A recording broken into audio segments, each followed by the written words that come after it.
America அணு ஆயுத சோதனையை செஞ்சு பார்க்க போகிறோம் அப்படின்னு சொல்லியிருந்தாங்க. அணு ஆயுத சோதனையை அமெரிக்கா செஞ்சு பார்த்தாங்கன்னா கண்டிப்பாக அது உலக அழிவுக்கு மிகப்பெரிய அளவில் வழிவகுக்கும். நாங்களும் அதே மாதிரியான அணு ஆயுதத்தை செய்ய வேண்டியதாக இருக்கும், சோதிக்க வேண்டியதாக இருக்கும். இந்த வார்த்தையை அடுத்ததாக இருக்கக்கூடிய வல்லரசு நாடுகள் எல்லாரும் சொல்ல ஆரம்பித்தாங்க. பட் அமெரிக்கா நாங்கள் அணு ஆயுத சோதனை செய்வதற்கே காரணம் பிற நாடுகள் தான், அவங்கள ஃபாலோ பண்ணி தான் நாங்கள் அணு ஆயுத சோதனை செய்ய போகிறோம் அப்படின்னு சொல்லியிருந்தாங்க. இந்த மாதிரியான இக்கட்டான நிலைமையில் அடுத்தடுத்த மிசைல் டெஸ்ட் அப்படிங்கிறதுக்கு அமெரிக்கா உத்தரவை போட்டிருக்கு. அதில் ரொம்ப முக்கியமான மிசைல் எது அப்படின்னு பார்த்தீங்கன்னா மினிட்மேன் 3 அப்படிங்கிறது தான். இது ஒரு இன்டர் கான்டினென்டல் பெலிஸ்டிக்ஸ் மிசைல். இந்த inter continental ballistic missile ICBM Minuteman 3 அப்படிங்கிறத 1960களில் அமெரிக்கா உருவாக்கியிருந்தாலும் அதன் பிறகு தொடர்ச்சியாக அதனுடைய செக்கிங் டெஸ்டிங் அப்படிங்கிறத செஞ்சு பார்த்துட்டே இருக்காங்க. கொஞ்ச நாட்கள் அதற்கு ஒரு பெரிய கேப் அப்படிங்கிறது கொடுக்கப்பட்டிருந்தது. இப்போ மறுபடியும் மினிட்மேன் 3 அப்படிங்கிறத நாங்கள் சோதிக்க போகிறோம் என்கிற தகவலை அமெரிக்கா கொடுத்துருக்காங்க. அமெரிக்கா மினிட்மேன் 3ஐ சோதித்து பார்க்கும்போது இனி சீனா, ரஷ்யா போன்ற நாடுகள் என்னென்ன மிசைல்ஸை டெஸ்ட் பண்ணி பார்க்க போகிறாங்க அப்படிங்கிறது அந்தந்த நாடுகள் அறிவித்தால் தான் நமக்கும் தெரியும். இதில் இந்த கோதாவில் இந்தியா இல்லையான்னு கேட்டால் எஸ், இந்தியாவும் இருக்காங்க. இந்தியாவு கூட சேர்ந்து இன்னும் பல நாடுகளும் இதே மாதிரி மிசைல் டெஸ்ட்டுக்கெல்லாம் தயாராகி வருகிறார்கள் என்பதும் குறிப்பிடத்தக்கது. இது மட்டும் உலக அரசியலில் நடக்கலை, இன்னும் பல விஷயங்கள் நடந்திருக்கு. அது எல்லாத்தையும் பார்த்துடலாமா?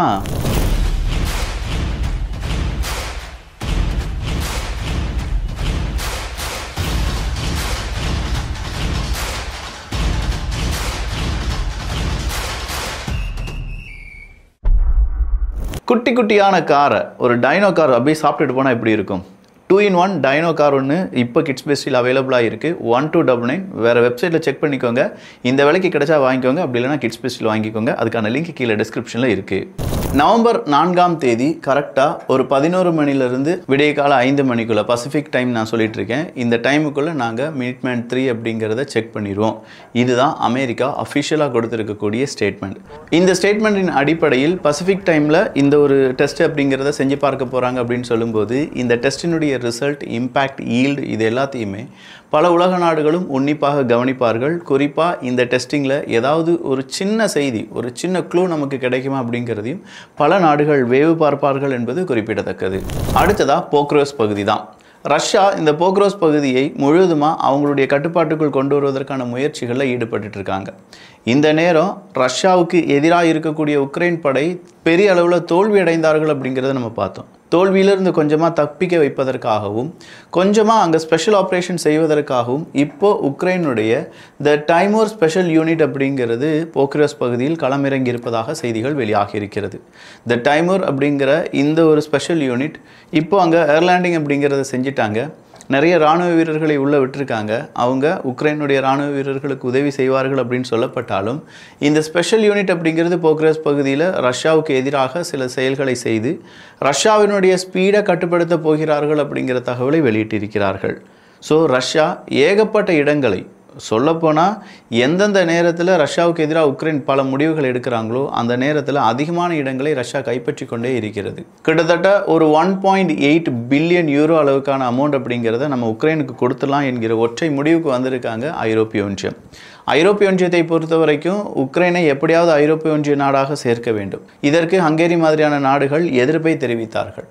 என்னதான் எதிர்ப்பு இருந்தாலும் ஐரோப்பிய ஒன்றியம் எக்ஸ்பேன்ஷன் அப்படிங்கிறது நடந்தே தீரும். அந்த எக்ஸ்பேன்ஷனில் கண்டிப்பாக நாங்கள் உக்ரைனை சேர்த்து கொள்வோம் அப்படின்னு சொல்லி ஐரோப்பிய ஒன்றியத்தினுடைய முக்கியமான தலைவர்கள் சொன்னாங்க. பட் அப்படி இருந்தாலுமே இப்போது உக்ரைனுக்கு ஆதரவான நிலைப்பாட்டை ஐரோப்பிய ஒன்றியம் எடுத்து ஐரோப்பிய ஒன்றியத்துக்கான அந்த பணம், உக்ரைனுக்கு உதவக்கூடிய பணம் அப்படின்னு சொல்கிற வகையில் தான் இந்த 1.8 பில்லியன் யூரோஸ் அப்படிங்கிறத இப்போ சாங்ஷன் பண்ணியிருக்காங்க.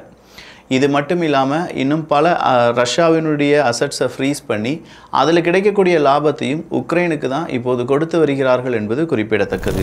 உக்ரைனுக்கு இவ்வளோ உதவிகள் கொடுக்குறாங்களே ஐரோப்பிய ஒன்றியம், எந்த விதமான கேள்விகளும் கேட்க மாட்டாங்களான்னு பார்த்தா கண்டிப்பாக இல்லை. ஐரோப்பிய ஒன்றியம் இப்போ மறுபடியும் உக்ரைனில் ஊழலை ஒழிப்பதற்காக ஒரு அமைப்பு அப்படிங்கிறத ஏற்பாடு செஞ்சுருந்தாங்க. அந்த அமைப்பு சரியாக வேலை செய்யுதா?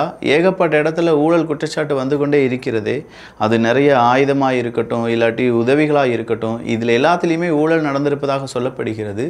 ஸோ ஊழலை கட்டுப்படுத்தக்கூடிய முக்கியமான அமைப்பு உக்ரைனில் செயல்படுகிறதா அப்படிங்கிறத 1க்கு 2 முறை சரிபார்க்க ஐரோப்பிய ஒன்றியம் அடுத்த ஒரு செக்லிஸ்ட்டை வச்சுருக்காங்க. ஸோ ஐரோப்பிய ஒன்றியத்தினுடைய இந்த செக்லிஸ்ட்டில் எப்போதுமே உக்ரைனில் ஊழல் இருக்குது அப்படின்னும் நிறைய அரசியல்வாதிகள் நிறைய இராணுவ தளபதிகள் தவறாக பயன்படுத்துகிறார்கள் அப்படிங்கிறதுலையும் ரொம்ப கான்சன்ட்ரேட்டாக இருக்காங்க. பட் எது எப்படி இருந்தாலும் உதவிகளை நம்ம இப்போ உடனடியாக நிப்பாட்ட முடியாது. ஊழல் இருந்து கொண்டே தான் இருக்கும். அந்த ஊழலை கண்டுபிடிக்க வேண்டுமே தவிர ஊழலை காரணம் காண்பித்து ஐரோப்பிய ஒன்றியத்தினுடைய உதவிகள் நிற்காது என்பதையும் ஐரோப்பிய ஒன்றியம் உக்ரைனுக்கு ஒரு சத்தியவாக்காக சொல்லியிருக்கிறார்கள். சரி, அப்போ இந்த நேரத்தில் ரஷ்யா போன்ற நாடுகள் என்ன செஞ்சிட்டு இருக்காங்க? ரொம்ப கூலாக ரஷ்யா மற்றும் சீனாவினுடைய ஒரு சந்திப்பு நடந்தது. சீனாவினுடைய அதிபர் ஜி ஜின்பிங் அவர்களுடன் ரஷ்யாவினுடைய பிரைம் மினிஸ்டர் இந்த சந்திப்பை ஏற்படுத்தி கொண்டார் அப்படிங்கிற தகவலும், அது மட்டும் இல்லாமல் சீனா ரஷ்யா 2 நாடுகளும் அவங்களுடைய ட்ரேடை நடத்துவதற்காக 99% லோக்கல் கரன்சி, ரஷ்யா அவங்களுடைய ரூபில் பயன்படுத்துகிறாங்க, சீனா அவங்களுடைய யுவானை பயன்படுத்துகிறாங்க அப்படிங்கிற தகவல் வெளியாகி இருக்கிறது. இது அஃபிஷியலாக சீனாவும் ரஷ்யாவும் சேர்ந்து வெளியிட்டிருக்கிறார்கள். 2 நாடுகளுக்கு நடக்கக்கூடிய இந்த வர்த்தகத்தை நாங்கள் டாலரை நம்பி நடத்தலை, 99.1% எங்களுடைய லோக்கல் கரன்சியை வச்சுமே நாங்கள் நடத்திட்டு இருக்கோம். இந்த மாதிரி எல்லா நாடுகளும் அவங்களுடைய லோக்கல் கரன்சியை அவங்களுடைய அண்டை நாடு ட்ரேடுக்காக பயன்படுத்தி கொண்டோம் என்றால் டாலர் அப்படிங்கிறது நமக்கு தேவை இருக்காது. வேறு யாருடைய கட்டுப்பாட்டில் நாம் இருக்க மாட்டோம். நம்ம கட்டுப்பாட்டில் நம்ம பணமும் நம்முடைய நண்பர்களும் இருப்பார்கள். அதுதான் சரியானதாக இருக்கும் அப்படிங்கிற தகவலை மறுபடியும் சொல்லியிருக்காங்க. ஸோ இந்த விஷயம் டீடாலரைசேஷன் தானா அப்படின்னு பார்த்தா டீடாலரைசேஷனுடைய வேறொரு வேர்ஷன் அப்படின்னு மட்டும் சொல்லலாம். ஆனால் பிரிக்ஸ் போன்ற மிக முக்கியமான மாநாடுகள் அடுத்ததான் நடக்கும்போது இந்த டீடாலரைசேஷன் பற்றியோ இல்லை டாலர்னுடைய இம்பார்ட்டன்ஸ், அதனுடைய வீக்னஸ், அதனுடைய ஸ்ட்ராங், இதை பற்றியோ டிஸ்கஷன் நடக்குமான்னு கேட்டால் நடப்பதற்கான சாத்தியக்கூறுகள் இருப்பதாக சொல்லப்படுது. பிரிக்ஸில் அவங்க புதிய ஒரு கரன்சி உருவாக்க போகிறாங்க, பிரிக்ஸ் கரன்சி தான் இனிமேல் எல்லாம் அப்படின்னு சொல்லிட்டு இருந்தாலும் இந்தியா உட்பட சில நாடுகள் அந்த முடிவை கொஞ்சமாக எதிர்த்தார்கள். இல்லை அந்த முடிவு இப்போது தேவையில்லை, வருங்காலங்களில் செய்வோம் அப்படின்னு சொல்லியிருந்தாங்க. அந்த வருங்காலம் இப்போது தானா, இல்லை அமெரிக்காவுக்கு எதிராக ஒன்றிணைய வேண்டிய நாடுகள் என்ன செய்ய போகிறார்கள் அப்படிங்கிறதெல்லாம் பொறுத்திருந்து பார்க்க வேண்டிய செய்திகள். ரஷ்யாவை பொறுத்த வரைக்கும் உலக நாடுகள், அது நேரடியாக பெலரஸ் மட்டும் கிடையாது, இல்லாட்டி சீனா மட்டும் கிடையாது, உலகத்தில் இருக்கக்கூடிய அனைத்து நாடுகளுடன் ஃப்ரெண்ட்லியாக இருக்க மட்டும்தான் நாங்கள் ஆசைப்படுறோம். எதிரியாக இருக்கிறதுக்கு எங்களுக்கு துளியும் விருப்பம் கிடையாது.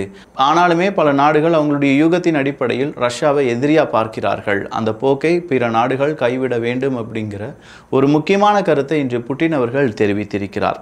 பல உலக நாடுகளிடமும் நாங்கள் நட்புடன் தான் இருக்க வேண்டும் அப்படின்னு சொல்கிற புட்டின் அவர்களுடைய இந்த ஸ்டேட்மெண்ட் கண்டிப்பாக அமெரிக்காவுக்கு வயிற்றில் கொஞ்சம் புளிய கரைச்சிருக்கும்.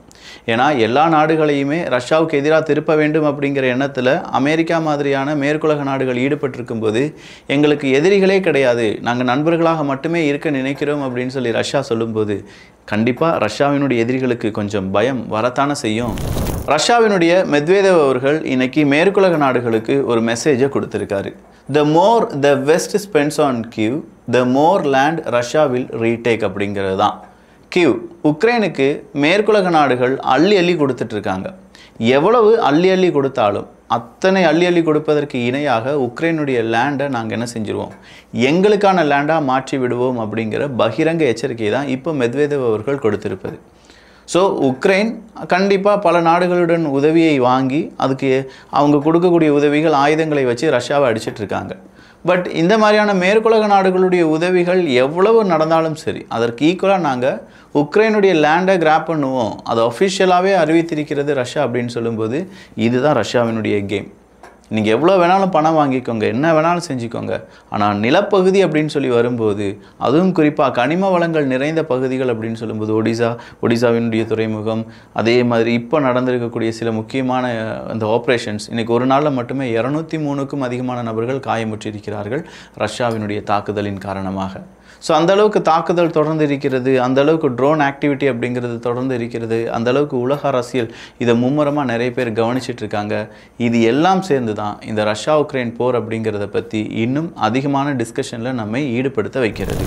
டாம்ஹாக் மிசைல் அப்படிங்கிறது உக்ரைனுக்கு அமெரிக்காவால் கொடுக்கப்படுமா என்கிற கேள்விக்கு இன்றைக்கி ட்ரம்ப் அவர்கள் ஒரு பதிலை சொல்லியிருக்கிறார். இல்லைப்பா, கொடுக்குற மாதிரியான ஒரு ஐடியா இப்போதைக்கு இல்லை, பட் எங்களுடைய டெசிஷன் எப்போ வேணாலும் மாறலாம் அப்படின்னு சொல்லியிருக்கார். உங்கள் டெசிஷன் எப்போ வேணாலும் மாறலாம் அப்படிங்கிறது எங்களுக்கும் தெரியும். பட் அந்த டெசிஷன் உலக நாடுகளுடைய அமைதிக்காக இருக்க வேண்டுமே தவிர உலக நாடுகளுடைய ஒட்டுமொத்தமான பிரச்சனையாக மாறக்கூடாது என்பது மட்டும்தான் நம்முடைய கோரிக்கையும். நான் முதலே சொன்ன மாதிரி டைனோ கார், குட்டி குட்டி காரை முழுங்கக்கூடிய டைனோ கார், அதில் 2 மெட்டல் கார் ஃப்ரீயாக கிடச்சிரும். அது இல்லாமல் 2-in-1 அந்த டைனோ கார் வேணும் அப்படிங்கிறவங்களுக்கான லிங்க் கீழே டிஸ்கிரிப்ஷனில் இருக்குது. 1299 கிட்ஸ் பெஸ்ட்டில் இப்போ போனால் வாங்கலாம். நிறைய புது ப்ராடக்டை கிட்ஸ் பெஸ்ட்டில் ஆட் பண்ணிகிட்ருக்கோம். அது உங்களுக்கு பிடிச்சிருந்தா அதையும் நீங்கள் வாங்கலாம். 30 கலர் பென்சில்ஸ், அதே மாதிரி நிறைய ஸ்கெட்ச் பென்சில்ஸ் அப்படிங்கிறதெல்லாம் ஆட் பண்ணியிருக்கோம். ஒன்ஸ் நீங்கள் கிட்ஸ் பெஸ்ட் போய் பாருங்கள், அதில் இருக்கக்கூடிய ப்ராடக்ட்ஸை வேறு வெப்சைட்டில் கம்பேர் பண்ணுங்கள். கம்பேர் பண்ண பிறகு இரண்டும் ஒரே ப்ராடக்ட் தான், பட் விலை பாதிக்கும் பாதி கம்மியாக இருந்துச்சுன்னா கிட்ஸ் பெஸ்ட்டில் நீங்கள் ஆர்டர் பண்ணலாம். Kids besti, a friend in every toy. So நிறைய செய்திகள், ஏகப்பட்ட அப்டேட்ஸ் எல்லாத்தையும் பார்த்துருக்கோம். இந்த அப்டேட் பற்றிய மேலும் விவரங்கள் தெரிந்து கொள்வதற்கு நம்ம சேனலை சப்ஸ்கிரைப் பண்ணிக்கோங்க. நல்லதை பகிர்ந்து நல்ல சமுதாயத்தை உருவாக்குவோம். நன்றி, வணக்கம்.